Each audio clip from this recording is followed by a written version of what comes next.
नमस्कार मित्रांनो, आत्ता जे बैलगाडी क्षेत्र आहे त्या बैलगाडी क्षेत्रामुळे नक्कीच शेतकऱ्यांचे एक सोन्याचे दिवस आलेत असं म्हणावं लागेल. मोठमोठ्या खरेदी होत आहेत, विक्री होत आहेत, असंच करार देखील होत आहेत. असं मित्रांनो एक मुंबईचे शेठ सचिन शेठ घरत हे सर्व महाराष्ट्राला माहिती आहेच की त्यांच्या नावावरती बकासूर बोलतो. बकासूर आणि बकासूरचे मालक आणि सचिन शेठ घरत यांचा करार झालेला आहे. असाच अजून एक महाराष्ट्रातील सर्वात मोठा करार झाला आहे. खोपोलीकरांचा शाहीर जे विशू बोराडे आहेत यांचा शाहीर आणि सचिन शेठ घरत यांचा करार झाला आहे महाराष्ट्रातील सर्वात मोठा. नक्कीच मित्रांनो त्यांनी किती किमतीवर ते झाला आहे किंवा किती वर्षांसाठी झाला हे काय सांगितलं नाही, पण नक्कीच एक मोठा करार झाला आहे असं सांगण्यात येते.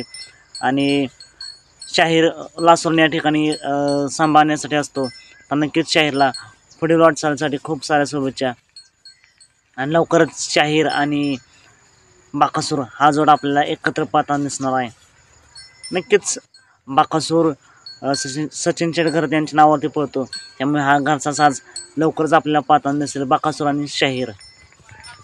आता मग भेटूया पुन्हा एकदा एक नवीन अपडेट्स आहे भन्नाट अशा नवीन व्हिडिओमध्ये.